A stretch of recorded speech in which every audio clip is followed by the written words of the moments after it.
Memang tak sama. Selok-eloknya kita ingat Allah, ya.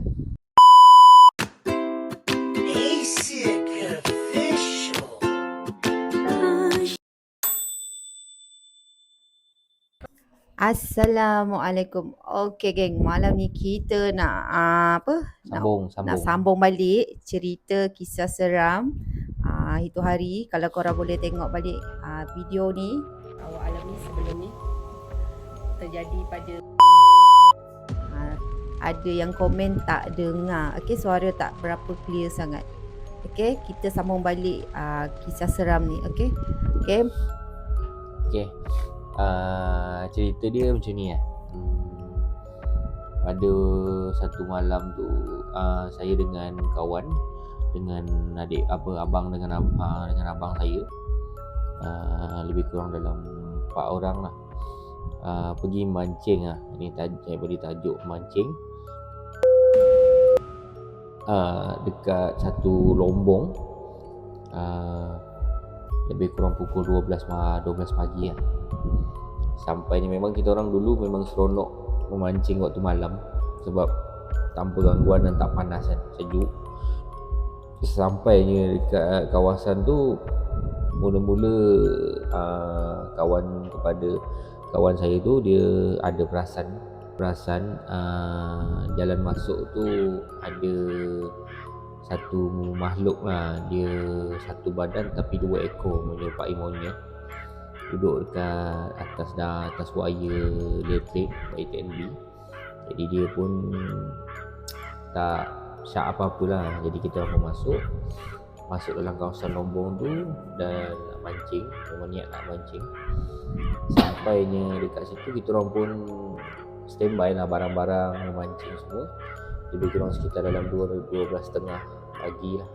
Okay, sampainya di situ, kita orang prepare semua barang memancing dalam 15 minit macam tu, 20 minit. Lepas tu kita orang nak mancing lah. Selepas lebih kurang dalam setengah jam macam tu, baru start ada gangguan tau. Ada gangguan.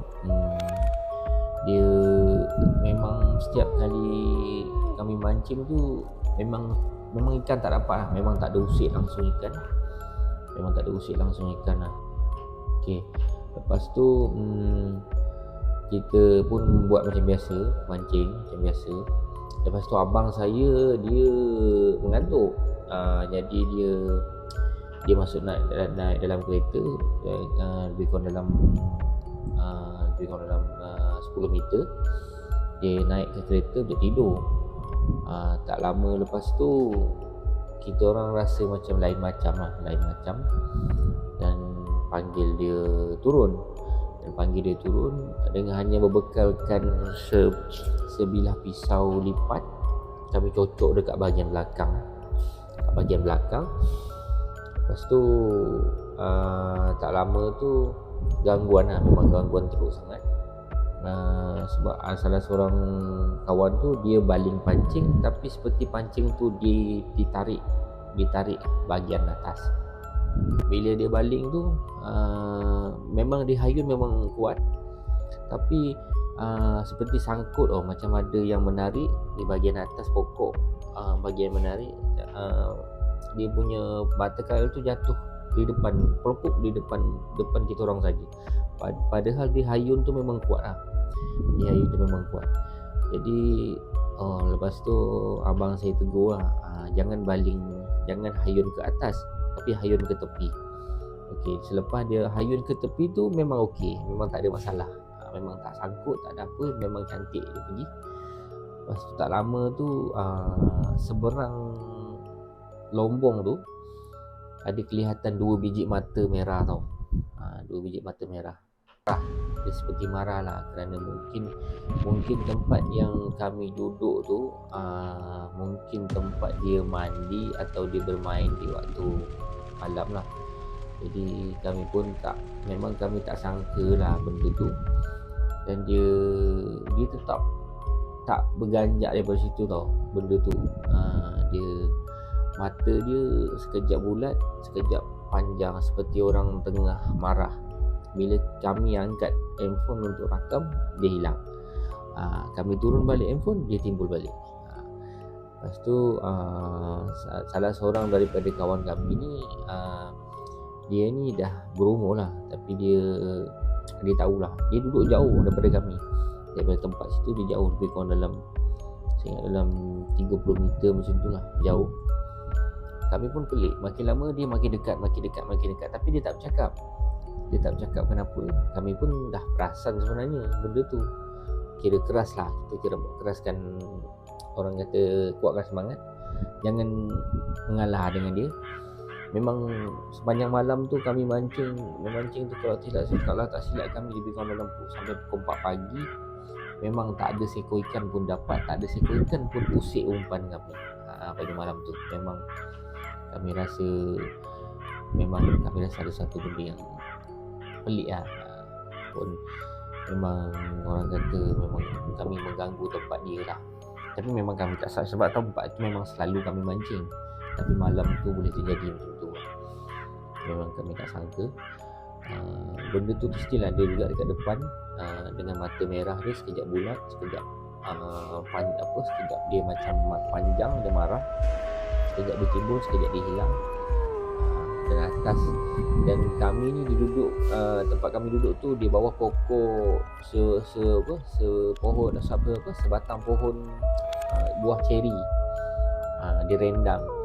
Tapi memang kami rasa memang benda tu ada dekat atas kepala kami, tapi kami tak pernah pandang lah benda tu. Memang gangguan dia tu memang sangat kuat lah.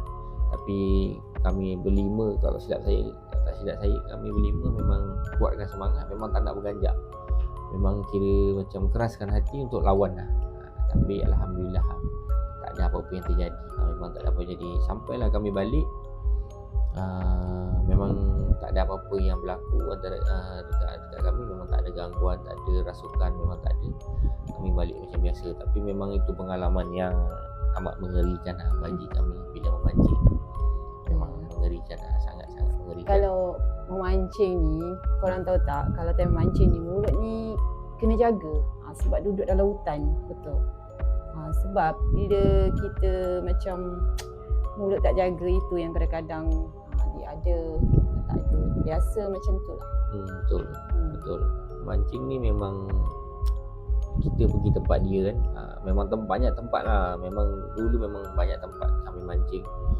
Memang itu antara tempat yang memang sangat-sangat mengerikan. Macam video sebelum ni saya bercerita ada satu, sebab walaupun terjadi benda tu, kami pergi juga, tapi benda lain yang terjadi lah. Tapi macam yang saya cerita sebelum ni, mungkin ada yang tak dengar lah, tapi tempat yang sama juga. Tempat yang sama juga terjadi lah, dekat, saya tak boleh nak cakap lah dekat mana, tapi kawasan Lombok lah. Kawasan Lombok memang tempat tu memang sangat-sangat seram lah, seram. Tapi memang kita, bila kita ni kaki pancing, kita memang tak ada ingat lah takut ke seram ke, memang tak ada ingat. Memang kira kita nak kejar kita punya hobi kan, nak hilangkan orang kata stres, mancing tu memang macam tu lah. Memang kita punya keras hati lah. Kalau nak ikut mancing ni, banyak tempat saya mancing, tempat sungai. Pernah saya mancing dekat satu sungai, memang dalam keadaan gelap. Memang tempat yang agak mengerikan. Itu kita cerita kisah lain. Tapi itu bukan seram pada hantu lah, tapi seram ke lain lah. Okay. Cerita kedua saya, waktu budak-budak, saya keluar daripada rumah, nak jalan kaki pergi ke rumah nenek lah. Saya bagi namakan berjalan waktu malam. Waktu tu lebih kurang pukul 8 ke pukul 9, saya berjalan nak menuju ke rumah nenek saya. Rumah saya dengan rumah nenek saya ni tak jauh, lebih kurang dalam 10-20 meter je, lebih kurang macam tu lah. Tapi dekat kawasan situ memang gelap lah. Nak pergi ke rumah tu memang gelap, sebab akan lalu satu kebun macam buah pisang. Waktu tu memang dalam pukul 8 lebih pukul 9 itulah saya keluar. Saya nak pergi rumah nenek saya. Sampai dekat kawasan dia ada satu batang pokok tungku kelapa. Sampainya situ saya bau wangi tu. Memang wangi sangat. Saya pun diamlah sebab saya teringat kata mak saya memang jangan ditegur benda yang bau wangi atau bau busuk. Jadi saya pun buat tak tahu memang kita ni nak jalan saya cakap dalam hati saya nak lalu. Kalau kau nak lalu, kau lalu, jangan ganggu. Itu je. Saya pun jalan. Memang tak nampak kelibat apa-apa pun, cuma angin sepoi-sepoi lah. Kira lalu dekat tepi kita kan. Jadi kat situ saya dapat tahu saya dapat tahu memang ada yang berselisih dengan saya. Saya pun jalan dengan buat tak tahulah. Tapi perasaan takut memang ada sebab masa tu kita budak kan. Lebih kurang umur 10 ke 11 tahun itu. Saya jalan. Sampainya dekat rumah nenek saya ni, tangga tau, di rumah tinggi kat atas bukit, di tangga. Sampai dekat tangga tu saya bau sangat busuk. Memang bau sebusuk-busuknya bau bangkai. Memang sangat kuat. Saya pun diam. Saya terus lari naik atas tangga. Tapi memang bau dia tu memang saya tahu itu bukan bangkai binatang, tapi memang sangat-sangat busuk bau dia tu. Memang sampai menusuk hidung lah. Memang melekat ada kat hidung bau dia tu. Sebab kita tahu lah, macam saya tahu itu ada makhluk lain yang lalu, tapi saya tak nampak lah. Tapi tu sekali imbas sebab saya rasa angin yang lalu selisih dengan saya. Kira macam tu lah cerita dia. Itu tak berapa nak seram sangat lah. Tapi memang kalau saya nampak, saya tak tahu lah macam mana saya nak lari ke apa ke, orang alam lah. Tapi itu memang pengalaman yang saya rasa ngeri lah. Memang ngeri lah. Pengalaman waktu dulu lah. Sekarang ni alhamdulillah lah, memang belum ada lah. Tapi saya pun tak nak lah. Sebab orang kata kalau kita jumpa ni, kita nasib baik. Macam tu lah cerita. Banyak lagi sebenarnya cerita-cerita dekat kawasan perumahan rumah saya ni. Sebab kalau ikut dulu, kawasan ni kawasan hutan yang diteroka oleh arwah atuk saya dengan nenek saya lah. Memang diteroka. Lepas tu memang kalau ikut dekat sini, jalan ni pun memang jalan laluan untuk ke kubur. Jalan ke kubur. Orang angkat jenazah kan, untuk dikebumikan di kubur. Jadi bila dah fahamlah, bila dah dijadikan laluan hendak angkat jenazah pergi ke kubur tu, memang macam-macam kisah seram yang pernah kami lalui semua. Memang pernah. Kalau nak bercerita dulu, memang zaman mak saya pun memang agak mengerikan lah kawasan-kawasan sini. Okay. Tapi memang kita nak cerita pun takut orang cakap kita tipu kan. Tapi tak apalah, itu antara kita yang tahu. Okay, dulu pernah ada satu cerita yang kata ada benda datang rumah yang ketuk-ketuk pintu tu. Boleh tak ceritakan? Okay, itu ada satu cerita juga. Itu daripada sumber yang saya tahulah masa tu. Sebab orang dulu ni kan ada yang membela saka atau macam-macam lah. Saya dapat tahu dia bela dan dia meninggal, tapi tak sempat nak buang. Tapi itu aib arwah lah. Tapi saya tak nak cerita. Okay, saya cerita dia gangguan ni macam mana. Okay, dia gangguan ni macam ni. Apa nama ni, makhluk tu saya tak tahulah makhluk tu daripada arwah yang meninggal ataupun belaan dia. Tapi memang dia masa tu dia mengganggu perumahan-perumahan yang berdekatan dengan kawasan kubur lah. Sebab perumahan saya ni memang kampung saya ni memang dekat dengan kawasan kubur. Lebih kurang dalam 1 kilometer je dengan kawasan kubur, dekat sangat. Jadi macam mana cakap, dia kalau ada gangguan macam tu memang mudahlah akan datang ke kawasan rumah kami ni. Dan baru satu malam tu memang adik saya perempuan saya, dia berumur lebih kurang dalam 10 tahun. Dia menangis dan dia tunjuk dekat tingkap bilik. Dia kata ada benda.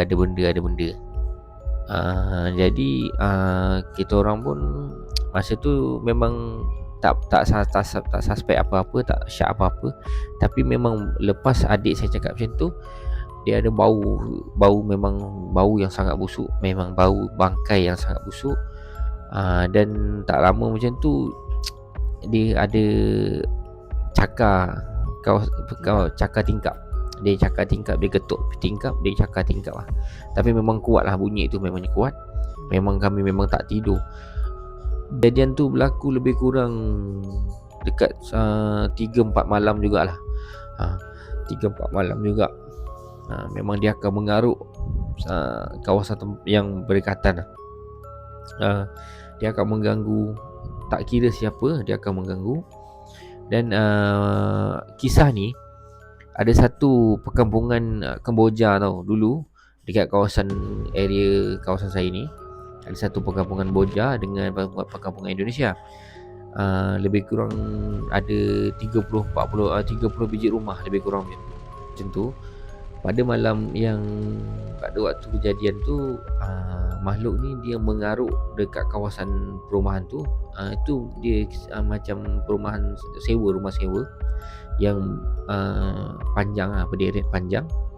Memang dia mengaruk lebih kurang 2-3 malam dekat situ. Semua orang takut tau. Orang takut.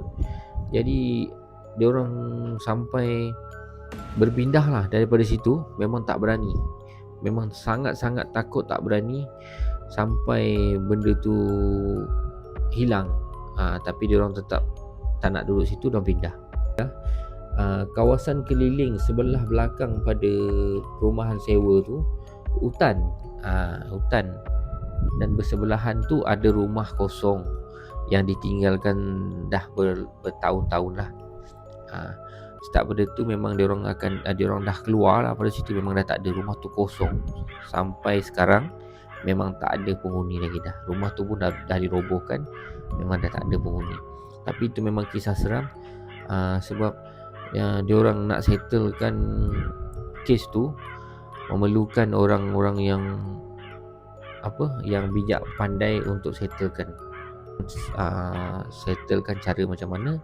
Tapi selepas minggu memang perkara tu dah reda. Memang dah tak ada gangguan, memang dah tak ada apa-apa gangguan lagi. Alhamdulillah lah. Memang start dari tu memang.